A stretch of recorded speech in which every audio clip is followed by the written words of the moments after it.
ये वीडियो देखने के बाद आप 100% जान लोगे कि आपको डॉग ब्रीड क्यों नहीं लाना चाहिए। आप सबका स्वागत है एटमिक्स में। आज का एक और न्यू एपिसोड में हम बात करने वाले हैं कि आपको डॉग ब्रीड क्यों नहीं लाना चाहिए, और ला रहे हो तो ये सब चीज़ें अगर जान लेते हो तो एक वरदान की तरह आपके लिए ये वीडियो काम करेगी। तो वीडियो पूरी ज़रूर देखना, चैनल पर नहीं हो तो सब्सक्राइब कर लीजिए। डॉग ब्रीड को लाने के लिए काफ़ी सारे लोग एक्साइटेड रहते हैं, लेकिन काफ़ी सारी चीज़ें वो मिस कर देते हैं। इसी चक्कर में आगे चल के डॉग ब्रीड को साथ साथ उसके घर में ओनर्स को प्रॉब्लम होने लग जाती है। लेकिन अगर मैं आज की चीज़ें बताऊंगा आपको, उसके लिए आप रेडी होते हो तो आप 100% एक डॉग ब्रीड आपके घर पे ला सकते हो, क्योंकि ये चीज़ें बेसिक है और यही चीज़ें सबसे ज़्यादा काम में आती है। डॉग ब्रीड लाते हो तो अगर नहीं ला पाते तो यही चीज़ें वो होगी जिसके कारण आप नहीं ला पाओगे। तो नंबर वन से स्टार्ट करते हैं। नंबर वन पे आता है कमिटमेंट्स। अब देखिए, डॉग ब्रीड आप घर पे ला रहे हो तो आपको कुछ कमिटमेंट्स करनी पड़ेगी, कुछ चीज़ें करनी पड़ेगी जो कि बेसिक भी है और ज़रूरी भी है।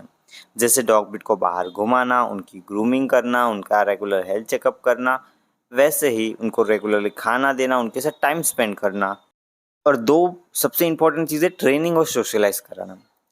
आपको इसके लिए अपना टाइम एडजस्ट करना पड़ेगा, पर्सनल टाइम काफ़ी ज़्यादा देना पड़ेगा इनिशियली आपके डॉग ब्रीड को। तो अगर आप अपने डॉग ब्रीड को ये सब करने के लिए कमिटमेंट नहीं लेते हैं तो मैं सजेस्ट करूँगा कि आप डॉग ब्रीड ना ही लें। क्योंकि अगर आप खुद ऐसे पर्सन हो जो बाहर नहीं जाते हो, डॉग ब्रीड को ले जाना भी नहीं पसंद करोगे, डॉग ब्रीड के लिए टाइम नहीं निकाल पाओगे, चाहे वो ट्रेनिंग के लिए हो चाहे कुछ चीज़ों के लिए हो, तो आपको इन सब मामलों में डॉग ब्रीड नहीं लाना चाहिए, क्योंकि इसके कारण आपको और डॉग को दोनों को दिक्कत हो सकती है। बढ़ते हैं नंबर टू की तरफ, जो कि one of the important reason है, वो है फाइनेंशियल प्रॉब्लम्स। इफ़ अगर आप डॉग ब्रीड ला रहे हो तो सबसे पहले याद रख लीजिए, उसका वैक्सीनेशन का खर्चा, उसका डिवॉर्मिंग का खर्चा, और फिर कुछ टॉय हो गया, बेड ला दिया, या फिर ग्रूमिंग के लिए कुछ छोटे मोटे बेसिक खर्चे होते रहते हैं। तो आपको इसके लिए रेडी होना पड़ता है।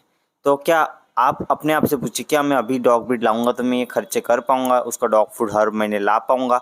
इफ़ आपका जवाब यस आता है तो इस एरिया में आप आराम से डॉग ब्रीड ला सकते हो। लेकिन आपका जवाब आ रहा है नहीं, मेरे पास अभी पैसे नहीं है, मुझे अभी टाइम लगेगा, मेरी परमानेंट जॉब मतलब कोई अच्छी जॉब नहीं है, या फिर जॉब है तो भी घर पे ज़्यादा खर्चा हो रहा है, तो आपको थोड़ा टाइम रुक जाना चाहिए और ऐसी डॉग ब्रीड ढूंढनी चाहिए जिसका जो खर्चा, महीने का खर्चा या फिर एक्सपेंसेस जो भी होगा वो काफ़ी कम होगा। लेकिन जो मैंने चीज़ें बताई, ग्रूमिंग, वैक्सीनेशन, फिर डिवॉर्मिंग, इन सब में चीज़ें जो सभी डॉग ब्रीड को ऑलमोस्ट एक जैसा ही खर्चा आता है। तो अगर पैसे के मामले में आपके पास पैसे कम हैं, या फिर अभी इतने ज़्यादा पैसे नहीं है, तो आप अभी डॉग ब्रीड लाने के लिए तैयार नहीं हो और आपको डॉग ब्रीड नहीं लाना चाहिए। Number three, restrictions. अब आप फ्रीडम पसंद करने वाले पर्सन हो, आपको दिन भर बाहर रहना, दिन भर या साथ साथ रात को भी मैं कहूँ पार्टीज़ में जाना, घूमते रहना, ट्रैवल करना, यहाँ से वहाँ पर्सन हो, या फिर नॉर्मल पर्सन भी हो आप, और आप ज़्यादातर बाहर रहते हो, जॉब पे रहते हो, घर पे नहीं आ सकते, इवन आपके फैमिली मेम्बर्स भी नहीं है, तो इसके लिए भी आपको एक बिग नो है, आप डॉग ब्रीड नहीं ला सकते। डॉग ब्रीड अकेले नहीं रह सकते। आपको लग कितना भी लग रहा होगा कि मैं थोड़ी देर रखूँगा, ये 4 घंटे 5 घंटे, नहीं रह पाएंगे। वो बाक करना स्टार्ट कर देते, क्राई करना स्टार्ट कर देते हैं, और काफ़ी मामलों में यही देखा गया है कि वो डिप्रेशन में चले जाते हैं, सैड रहने लग जाते हैं, एंशियस हो जाते हैं। तो कोई ना कोई घर का मेम्बर होना चाहिए उनके साथ, या फिर आपकी फैमिली में से जो भी है वो रहता, वो रहना चाहिए, या आपको खुद को होना चाहिए, क्योंकि डॉग ब्रीड अकेले नहीं रह पाएंगे। तो इफ़ कोई रहता नहीं है, आप भी नहीं रह पाते हो, तो इसके लिए आपको तैयार नहीं हो डॉग लाने के लिए, और आपको नहीं लाना चाहिए। नेक्स्ट आता है बिहेवियर इश्यूज एंड ट्रेनिंग। अब डॉग ब्रीड धीरे धीरे बड़ा होगा, वो ऐसा तो नहीं होगा कि आते ही बहुत ओबीडियंट होगा, आपकी सारी बात मान लेगा। इवन डॉग ब्रीड बड़े हो जाते तो भी शैतानियाँ करते। आप एक बात समझ लीजिए, आप घर में एक फैमिली मेम्बर ही ला रहे हो दूसरा, क्योंकि वो एक फैमिली मेम्बर होते हैं, खास दोस्त होता है, खास पर्सन होता है जिस पे आप पूरा भरोसा करते हो, और वो भी आप पे पूरा भरोसा करेगा। तो जो पहले इनिशियली बच्चा होता है तो कुछ चीज़ें अचीव करेगा, रिस्ट्रिक्टिव मोड भी रहेगा उसका घर में, फिर बाइटिंग की प्रॉब्लम आपको धीरे धीरे सॉल्व करनी पड़ेगी, तो थोड़ी थोड़ी रिस्पॉन्सिबिलिटीज़ आ जाती है अगर आप एक डॉग ब्रीड घर पे लाते हो तो।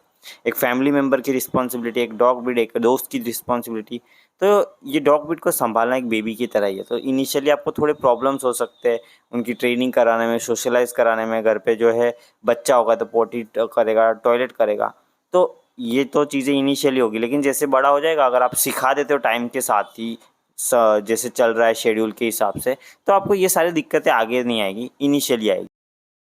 तो आप इन चीज़ों के लिए रेडी हो, एक्सेप्ट कर रहे हो, तो आप आराम से डॉग ब्रीड ला पाओगे। लेकिन आप इस बात के लिए रेडी नहीं हो तो आपको प्रॉब्लम्स होगी और आप अभी डॉग ब्रीड लाने के लिए तैयार नहीं हो और आपको डॉग ब्रीड नहीं लाना चाहिए। तो इस वीडियो में मैंने आपको 5 पॉइंट बताए जो कि नॉर्मली और ज़्यादातर यही कारण होते हैं, 90% से ज़्यादा लोगों के यही कारण होते हैं कि डॉग ब्रीड लाने के बाद प्रॉब्लम होती है, या फिर अगर ये सब होता है तो प्रॉब्लम बिल्कुल नहीं होती है। तो आशा करता हूँ आपको ये वीडियो अच्छी लगी होगी। अच्छी लगी तो लाइक कीजिए। साथ साथ अगली वीडियो में डॉग ब्रीड के बारे में काफ़ी इंपॉर्टेंट चीज़ें बताने वाला हूँ, तो चैनल को सब्सक्राइब करके रखिएगा। मिलता हूँ मैं आपको ऐसे इंटरेस्टिंग वीडियो के साथ।